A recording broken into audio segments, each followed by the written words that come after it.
My name's Mark Hamilton, also known as Woodpigeon. Woodpigeon's kind of a rotating collective of people who mostly live in the prairies in Alberta, and we play songs together in basements.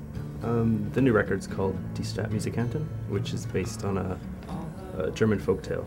I first found out about the folktale because there's a lot of German houses that have this plaque on the wall, which is a donkey with a dog on its back, with a cat on its back, and a rooster on its back. And they're all singing, and the story is that some bad guys came to town while the good guys were away, and the animals sang to scare them off. And I was writing a lot about my grandparents because I was in Germany at the time. The way that they uprooted their lives and came to the other side of the world by boat, and the kind of, I guess there's a grand romance to that too. And my time in Germany was pretty much marked by these like really intense, wonderful, romantic experiences. It's such a emotional city, I guess, because it's had such a turbulent past, especially the 20th century. And just the way people, I think, at least the ones I met, seem to live with this kind of emotional openness that we don't necessarily have over here. I think just being inspired to live really romantically and maybe kind of over the top sometimes is what that city's given me. Yeah, I mean, living openly gay in Calgary isn't the easiest thing. It's a city of 1 million people. There's really one, I guess you could say, one major gay establishment. And also it's, for artists and for gay people, Calgary is a place to leave, I think. While it's not easy, it's important for me to be the person that I am then. Yeah, there's a song on the record called Redbeard, which is, it's actually from a rock opera that I wrote that we performed a couple of years ago. And it's a gay pirate story. I guess gay love stories in more of a comic book sort of way. It seems to make it more palatable for people. And on the other side of that, I mean, I also think pirates with beards are hot anyways. So with the new record, there's kind of a secret record that when you open up the package, it falls out. And I wanted it to be like this record was coming out because it's a very pointedly gay voice that's on this record. It's called a balladeer to all the guys I've loved before. In my own kind of personal space, it was a really nice thing to do.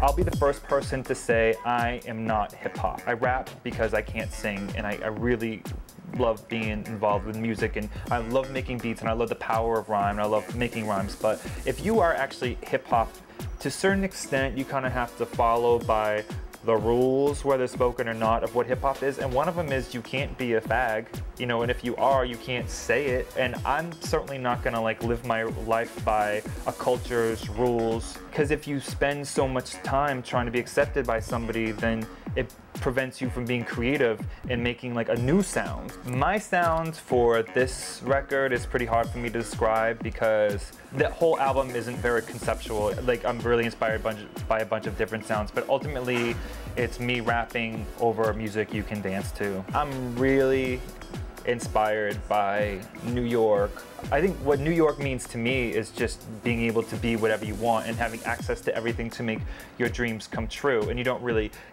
you can't really get that anywhere else that I've lived, you know. I have admirers, and I have gotten it on with admirers, sure. I actually think, I mean, I know I'm not like super famous. I'm like a little gamous. I have heard that Beyonce has seen the video for I Seen Beyonce Bird King and said that it was funny. Maybe she said the word I think she said genius. I worked with Lady Gaga before she became super famous. A year ago when she was doing the House of Gaga tour. I opened for her with Amanda, so that was fun. Keep it up, Gaga.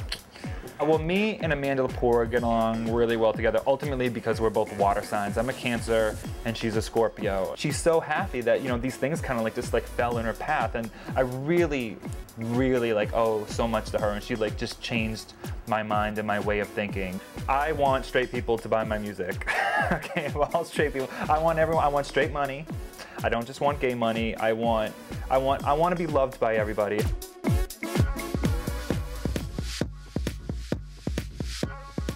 Hi, I'm Sheri Lily, and I make house aerobics. Well, it's funny because my husband is Andrew WK, and he was saying to me, you need to focus, you need to pick one thing. What do you want to do? Do you want to be a fitness superstar? Is that what you want to do, or do you want to do music? And I couldn't choose. I said, no, I don't want to choose. I want to do both. So then I came up with this idea, well, what if I fuse them together? So that's how I made House Aerobics. And House Aerobics now is about a year old. Well, my look is strong feminine. I really want to embrace the idea of being a strong female, and being sexy, but being strong, being athletic, and being proud of that. You know, not being super skinny, and being healthy, and embracing my curves. A little Beyonce in there. Well, the biggest influence was I went to an extravaganza ball in November. And that extravaganza ball changed my life. I met Grandfather Hector extravaganza, and he was so sweet to me, and he put me on the guest list, and I knew I was in for a treat because I'm obsessed with Paris is Burning. But when I went and saw the ball, I was just blown away by the music and the energy and just the fierceness. I mean, what everybody was wearing and walking and all the phrases that were being thrown out. So that's how I came up with my single Work. Performing with Andrew is a dream come true because he's my husband, so I get to go all over the world with him and perform with him on stage. And then also I feel like bringing this strong feminine element to the band just takes it to another level where even more of an audience can appreciate the Andrew WK music. Well, one of the great benefits of dating or being married to Andrew is that he owns a nightclub, Santos Party House, which just happens to be my favorite nightclub anyways in New York City. It's the best sound system, and I started doing parties there, and they were doing really well. So the club said, well, why don't you do a series of parties? So that's how I came up with Sheri Lily Presents. The main thing that I'm looking for is I'm looking for music that gets people excited, that's on the same level of it doesn't have to be dance music, but it gets people to move, it gets people to, you know, sweat a little bit. Wow, 2010, I feel like everything is coming together in 2010. I'm going on Warped Tour with Andrew WK. We're going all over the United States. And then I'm releasing an EP of, a remix EP of Work.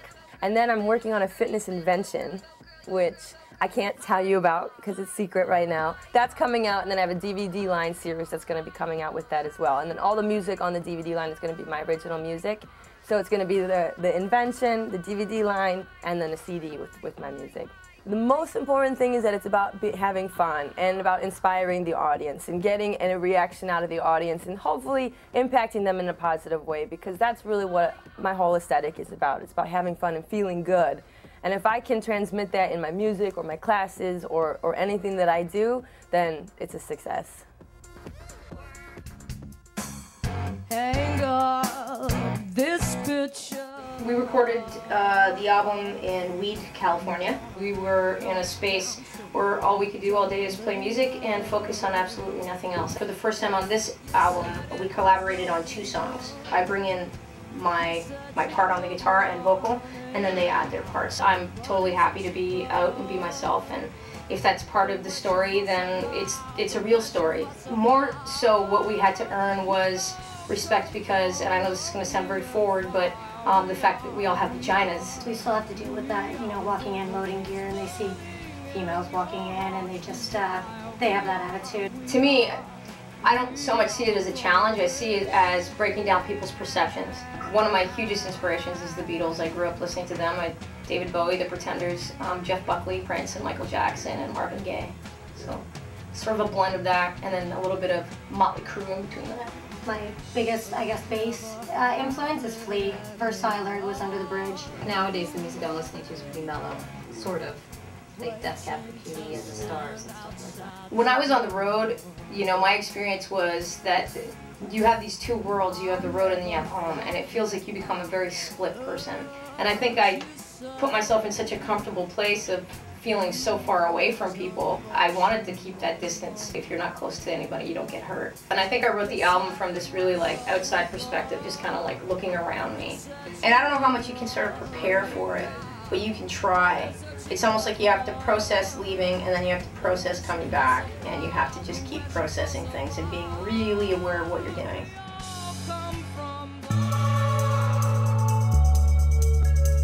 Hey, I'm Eki, I play bass in Delorean. Hi, I'm Yor and I play the drums for Delorean. Delorean was from 2000, I think. It was 2001. 2001. Well, Delorean started as a side project that ended up being like the main project. Kind of fed up with the, you know, like the hardcore scene in terms of music. Even though we've been like part of the, you know, hardcore circuit for several years. I would say that DeLorean's current sound is mainly electronic pop music. If you think about it, infinite, endless, like these words are pretty common in the dance scene. Kind of like this ecstatic feeling of, you know, actually getting high. Because the music wants to be like pretty, you know, blissful, I'd say. You know, that music that will move you, that will wake you up. What we do is we take the vocals and we chop them, we reverse them, we pitch them up. We pitch them up, pitch them down, and we build up our own melodies out of vocal samples, you know. Sometimes they sound like they're female vocals, but they're just maybe male vocals, but they're pitched up. So they sound like, you know, kind of female-ish. The sound is so processed and it's so affected, like we use so many effects that actually it's almost, you cannot recognize the actual source of it. I think that nowadays there are a lot of female vocalists that we love, but mainly I would say that we would like to work with a singer from Cocteau Twins. That will be like our highlight. I don't think that's very plausible though. Yeah, me too.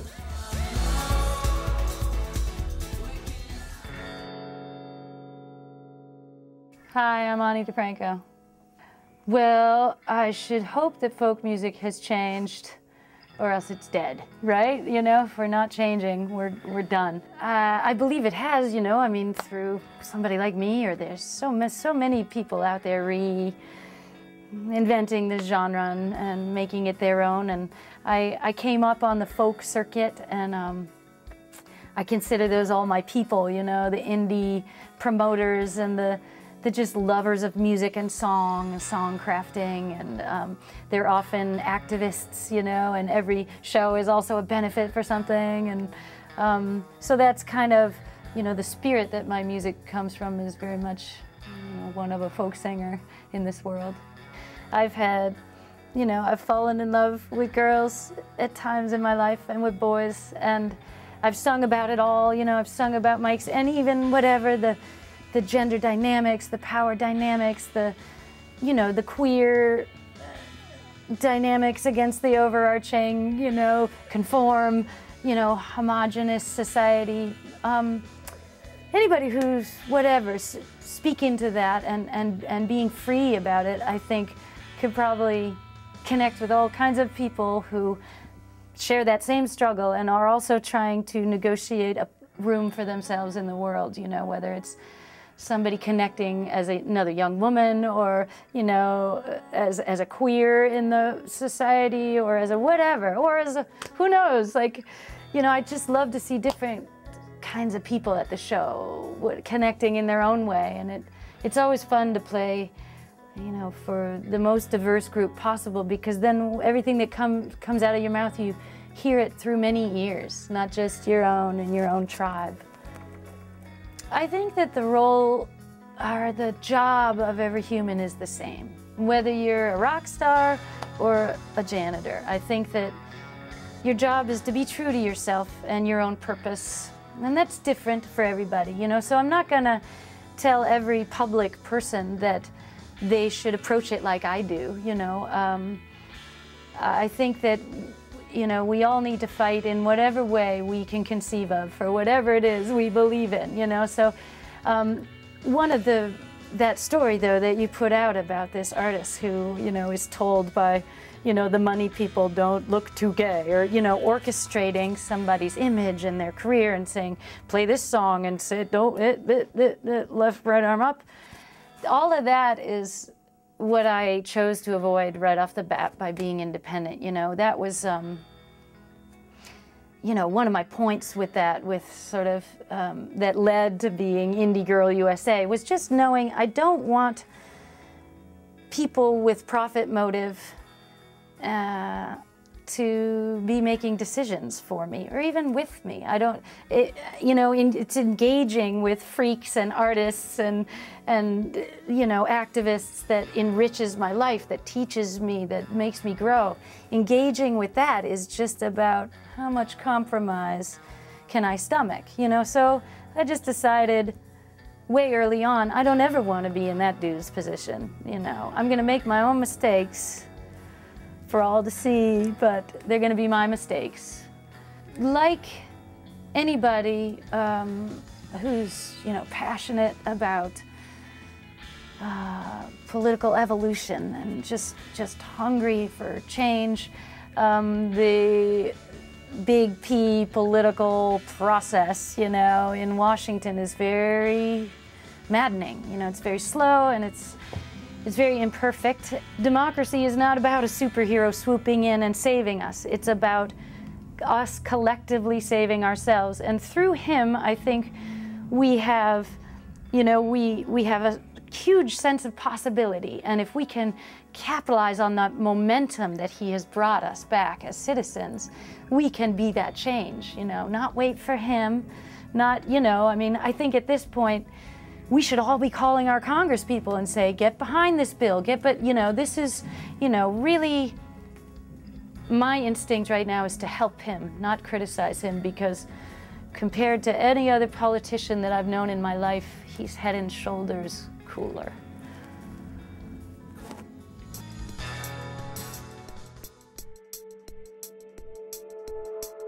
Hey, what's up? I'm Gabe. And I'm Ryland. And together, we composed 2/5 of Cobra Starship.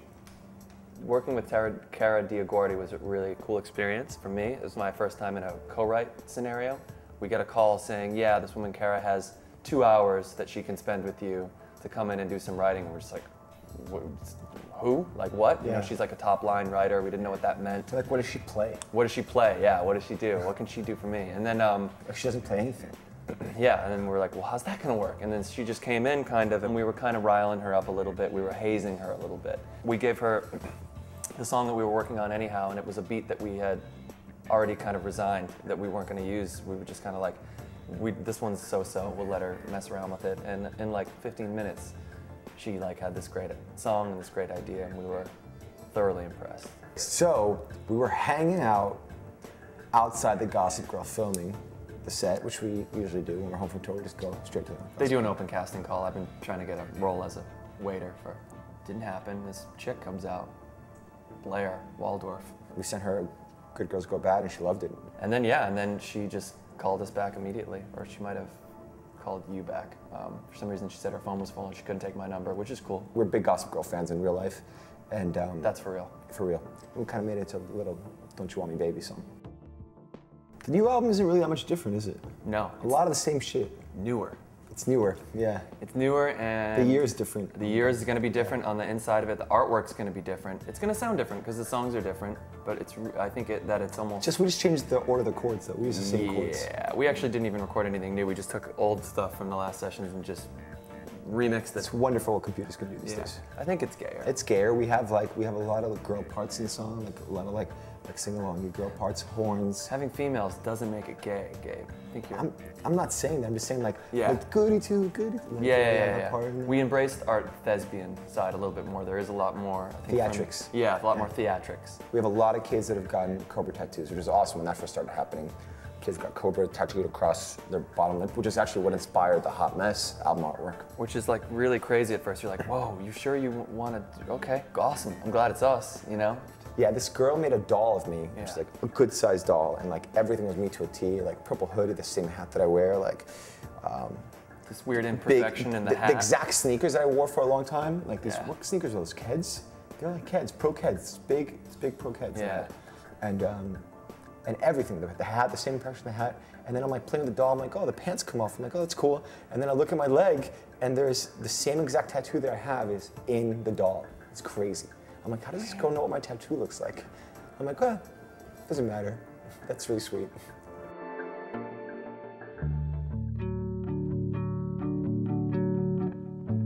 Hey there, I'm Bitch. My mom was a musical theater queen, still is, in suburban Detroit.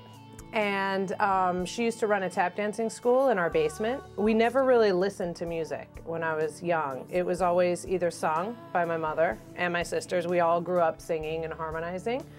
And so it was either the singing that we were doing or the rhythm of tap shoes beaming through the floors. Basically, the third part of Blasted, the making of Blasted, was introducing it and opening it up to my fans to include them in the process of the album, which was a very kind of soul-searching experience in general, because I started it in such isolation, and then I brought it back here to New York and kind of opened it up to collaborators, and then the third step was opening it up to my fans. And a lot of it was an experiment in kind of trying out the new mediums of social networking and all of that, and to understand my own role and power in just instantly connecting with my fans instead of having, like, you know, however many steps removed that it has been in the past. I think that I had been carrying around a lot of my history for many years, which was awesome and so fun because, you know, you can have so much fun with dreads and everything, but there was a certain shedding of all the past and the time that I was holding with me that felt really good. I was just ready to move on. I'd say yet again, Blasted definitely deals with nature and all of her powers. There's a lot of pain in this record because it was a lot of the subject matter was, you know, breaking up, which sucks no matter how you slice it. I think in our time of hyper-connectedness, I think people are really ready for somebody who feels like them in a way, you know, to kind of hold up and make strong statements and not be so afraid of the repercussions and, you know, what the people in the boardroom are going to say after their actions. Although that stuff is all still very in place, I'm sure. But look at Beth Ditto, look what she's doing. And yeah, I feel like the future is ours.